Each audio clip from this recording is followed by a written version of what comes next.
We have Dr. Shubhra Banerjee from Apollo Gleneagles Hospitals, Kolkata, coming to you live, and we'll have a discussion on blood pressure. You are free to ask your questions, and we'll try to get them answered as soon as possible. Sir. Hello.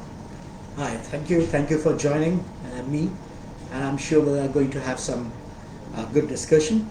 Please free to ask any questions if you have, and I think we'll. Would you be asking me questions? I'll get the questions here and I'll ask them. Right. Otherwise, if we can have a brief understanding of Okay, what is hypertension. Yeah, so right, great. So I think that's very important to know what is hypertension, because we are talking about hypertension. It makes sense to really know what we mean by hypertension. It's not something as people think that means like some people are more tensed than the others. So that is not hypertension. That means probably you have increased anxiety more than others, but that's different from hypertension. What we mean in medical language by hypertension is when your blood pressure is more than what it should normally be. Let me explain. What the heart does, the heart pumps blood to the body organs and tissues so that they can function effectively.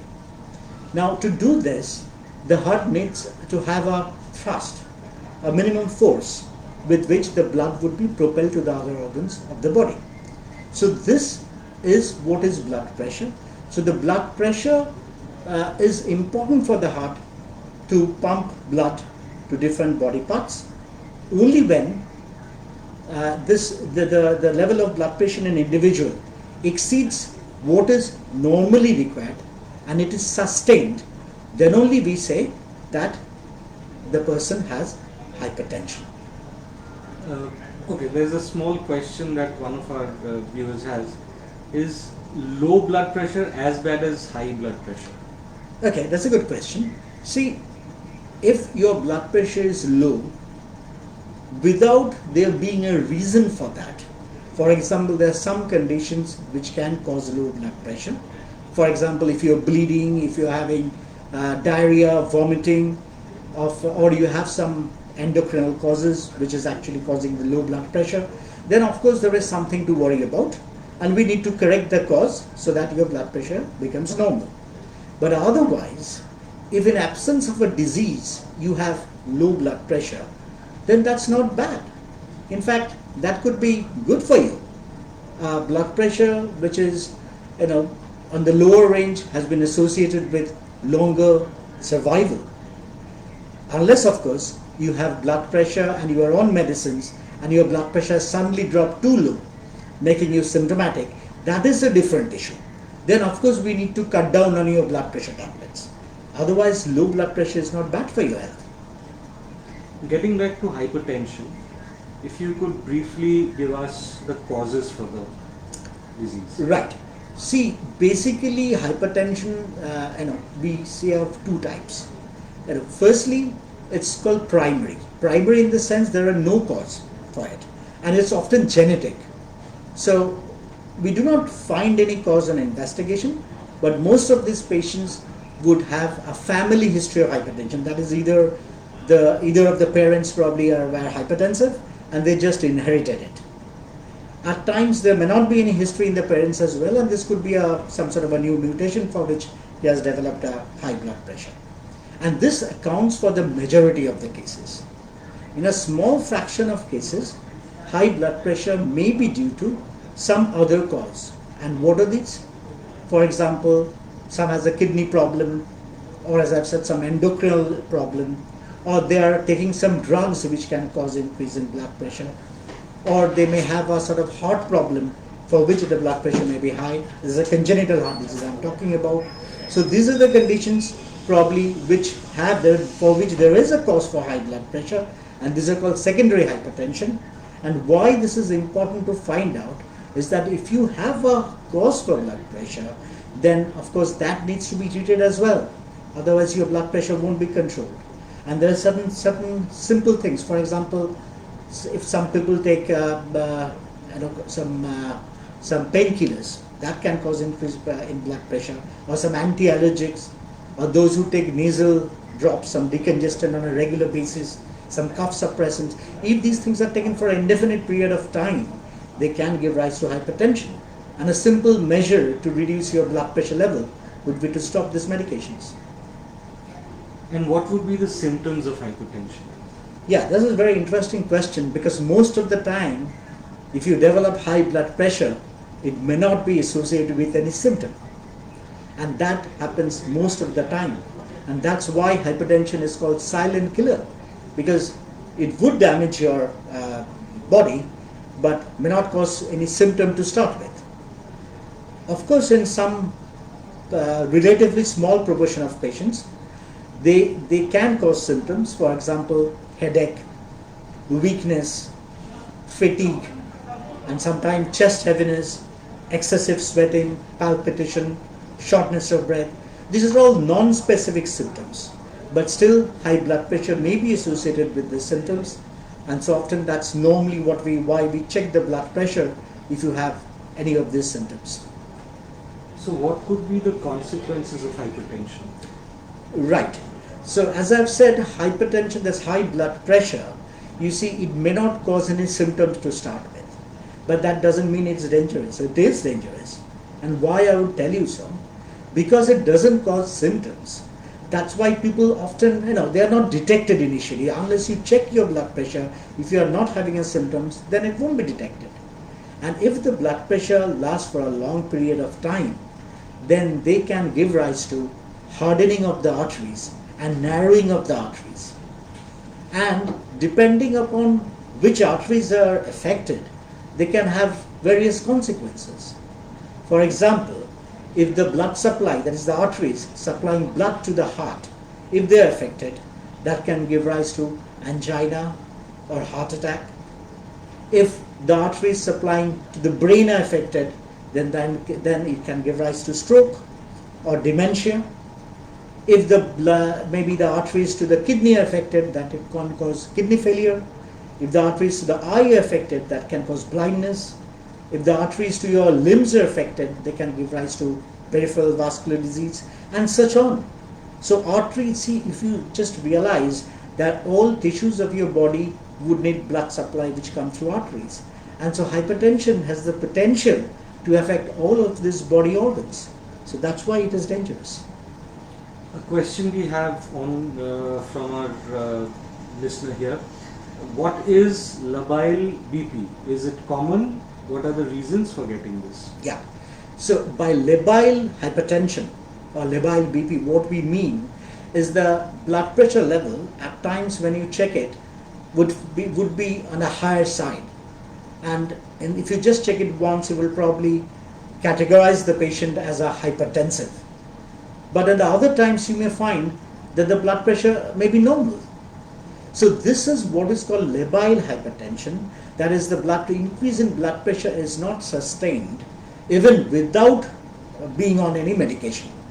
And what happens, the reason for this is many people, when they initially develop high blood pressure, they get labile hypertension. So if this labile hypertension is not is ignored, if it's not taken care of, then at some point of time such patients would develop sustained hypertension. So labile hypertension means if you're getting high blood pressure at one point of time and then not on the other, then please don't ignore that. But these patients would need to be under follow-up, and they should really start non-pharmacological measures, which we can discuss in a few minutes, I believe. But at the same time, they may not need a medication right away, but there are important measures which you can take so that you do not develop into sustained hypertension later in life. Why is this prevalence such increasing of hypertension, and what could we do to prevent hypertension? Right. Okay. So there's two questions, and I'll just break them up. So the first part is why the prevalence of hypertension is increasing. Yes, it's true that the prevalence of hypertension is gradually increasing. If you probably look some 50 years ago, there are not many hypertensives that are there in the world now. I mean, now in the world, if you say globally, there are more than 1 billion hypertensives. And if you know, even in our country, about half of the deaths from cerebrovascular disease are due to hypertension.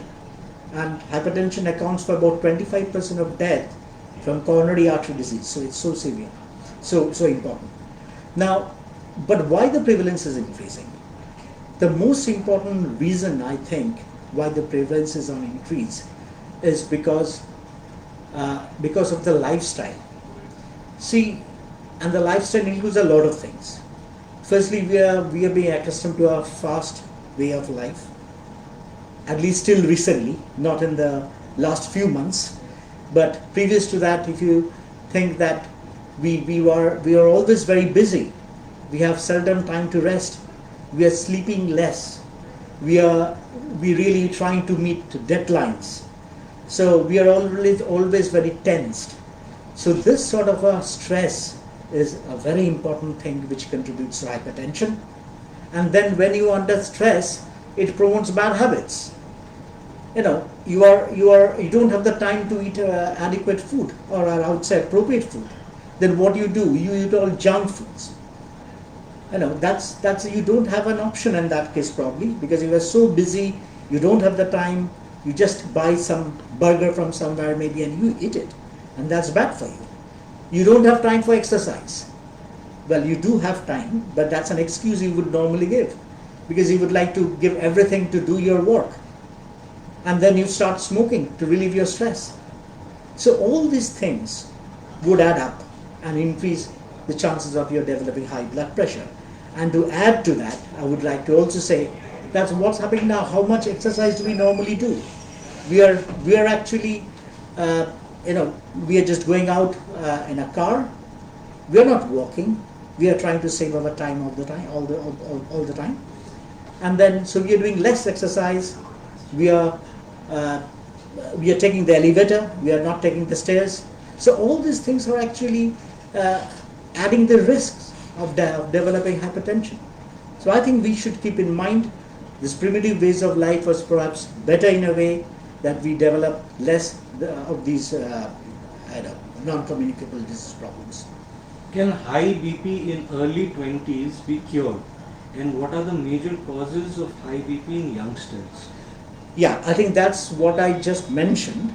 If a young person develops high blood pressure, it could still be due to genetic reason, but in such cases we normally look for other causes for high blood pressure, and that's because blood pressure is a function of time. The more you age, the more there's likelihood to develop blood pressure. But if a young person develops blood pressure, then we have to see whether he has any history of kidney disease or maybe any disease where there is a narrowing of a particular artery coming out of the body called aortic coarctation. That can give rise to hypertension. And then if he has an endocrinal problem, that can also be a cause for the hypertension. So any young person who develops high blood pressure would need to be investigated to make sure there is no other cause for this. Getting back to hypertension, if you could tell us about the treatments. Okay, I think I missed the prevention bit. You did ask me the question about prevention of hypertension, and I think let me go back because this is a very important question. So, but I have to some extent covered what we need to do and what we shouldn't. Firstly, there's a lot of noise anyway. So firstly, I think we should pay more attention to our lifestyle, right? That means, as I've said, we have to have appropriate food, and that is more of fruits and vegetables, less of carbs, less of fat and oils. At the same time, it's very important for the hypertensives to avoid salt. So, and I think probably I can detail a bit on this, because see, when I say have less salt, what does it mean? You can't take salt-free diet. But at the same time, salt intake is an important cause for increasing blood pressure. So I would say you avoid all sort of fast foods if you can, because all the fast foods have high salt content, and that's because salt adds to the taste. So that's why it's better to really avoid fast food. Secondly, uh, if we, I think seldom we find out when we buy some food from a shop, from a mall, we really don't check the amount of salt that's there, because if you have a look, then it says low salt, very low salt, salt free. Even what says salt free doesn't mean there is no salt. There's a very minimal amount of salt. So I would say you find out the milligrams of salt present per serving, and then you can actually find out how much salt you are taking maybe in a day. So that's not always possible. That's because from a practical point of view, you can't really do that. But that's just to give you an example. If you do that, you will find out you are taking much more salt than that's necessary. Because what we individual need in a country like ours, about maximum of 5 grams of salt a day. Whereas what we actually do, we take 10 to 15 grams of salt a day. So that's far excess than that's necessary.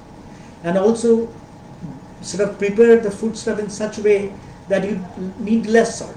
So the recipes you choose where less salt is necessary. You can use something else for dressings maybe, so that you could use herbs and spices but not salt to add to the taste. So there's a lot, and then there are other salts in other form. It's not always table salt. There is something like sodium alginate, or maybe some other sodium form. So these are also salts. So that can also cause blood pressure. So I think if we just have a look at the package inserts, what's given in those packets, and if there is any sodium products, the less you take them as crops, the better. And of course, exercise is very important. Everyday exercise goes a long way to reduce your blood pressure. But a note of caution here, if you have high blood pressure, then it's better that you first get it controlled.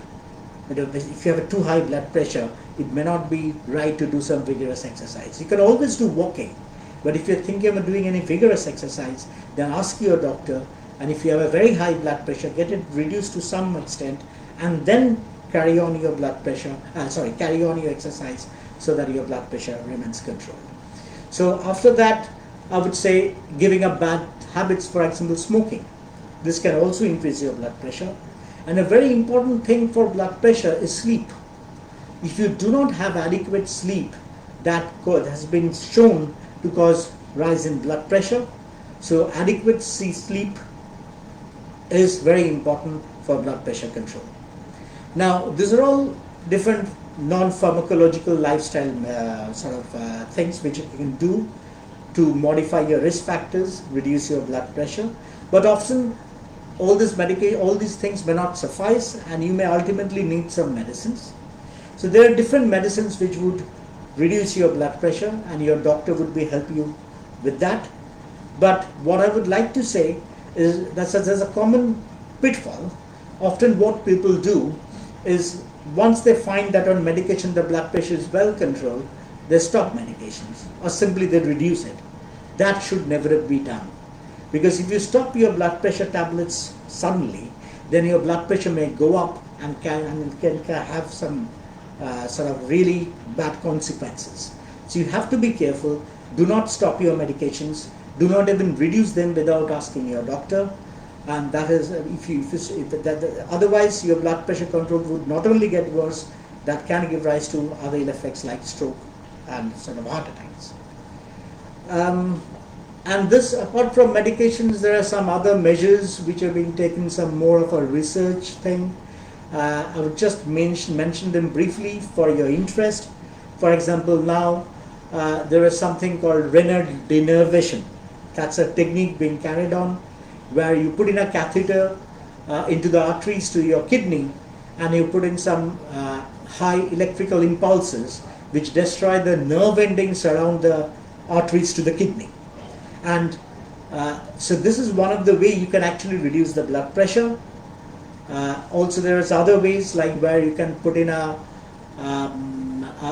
small transducer in one of the arteries of your neck, which is important for regulation of your blood pressure, as the transducer can sense when your blood pressure goes up and it can correct it. But these are in the research area.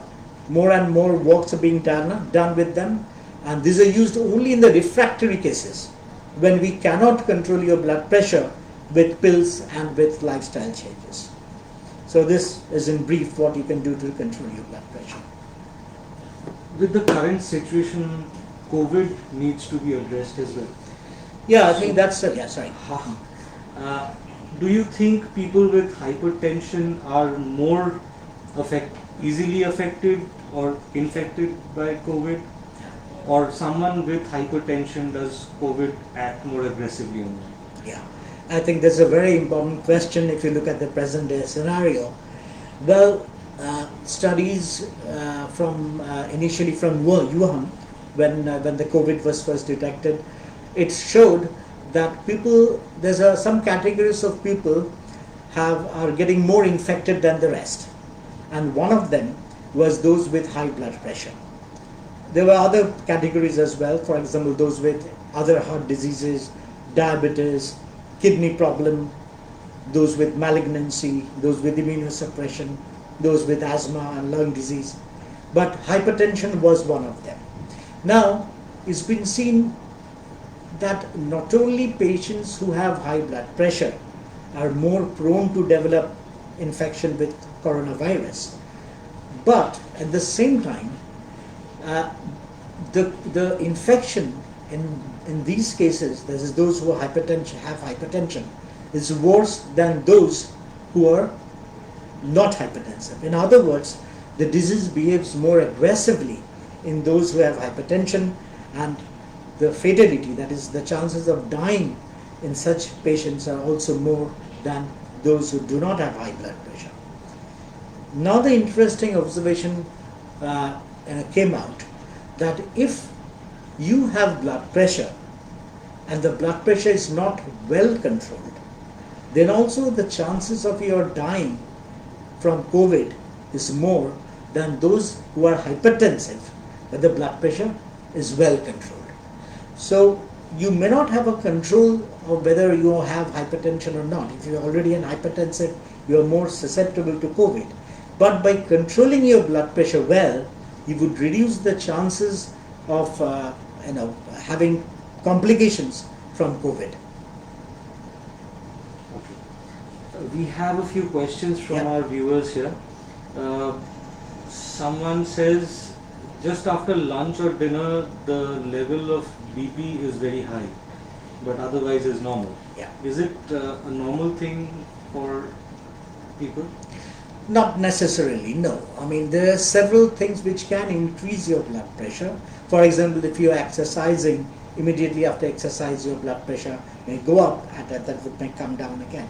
Similarly, after you're having some large meal, the blood pressure may behave differently. But that is not the question. I think the more important part is, that's why we normally say don't check your blood pressure after a meal. But the thing is, how's your overall control of blood pressure? Is the 24-hour control of your blood pressure adequate? So if that is adequate, then we wouldn't really pay too much attention to occasional surges that may happen in between.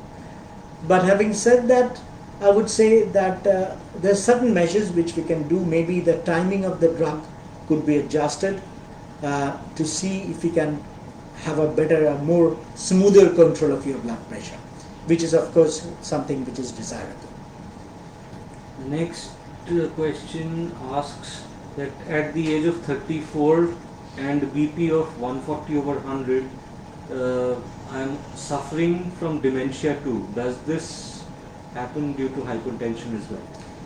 See, hypertension can give rise to dementia, but again, since you are 35 years of age, I think it is less likely to be the cause, because to give rise to dementia, blood pressure has to be there for a long time, a considerable long time, and not controlled for dementia to happen. So since you are 35, I don't think we can blame the blood pressure alone for your mental condition. and perhaps you need to see a neurologist to find out that there is no other cause for this.